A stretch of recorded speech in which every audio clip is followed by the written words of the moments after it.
তুমি একটু দাঁড়া, আমি চাবিটা নিয়ে আসছি। ওইটা মেয়েটা একাই দাঁড়িয়ে আছে, এই সুযোগ, তাড়াতাড়ি মাল রেডি কর। ঠিক আছে বস, করছি। মাল তো রেডি করলো, কাজ হবে তো? একবার চেক করে দেখি তুমি। এরে তাড়াতাড়ি দে।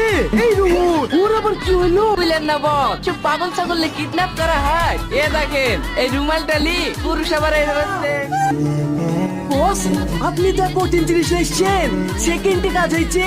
আমি একবার চেক করে দেখবো। আমি কাদেরকে লেখছি রে, তাড়াতাড়ি কাজটা তোল।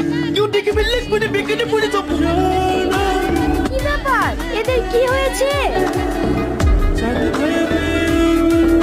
ফোনটা স্বামীকে লাগা, কিডন্যাপার মতন কথা বলবি, জানে বুঝতে না পারে। ও আমার উপর ছেড়ে দেন বস, এমন ভাবে ভয় দেখাবো এক্ষুনি টাকা নিয়ে চলে আসবে। আপনার কাছে কল করার জন্য আমার মোবাইলে রিচার্জ শেষ হয়ে গেছে। বলে রিচার্জ কিভাবে করিস? তাই শেষ হয়ে যায়, তাই থেকে ভিক্ষা কর।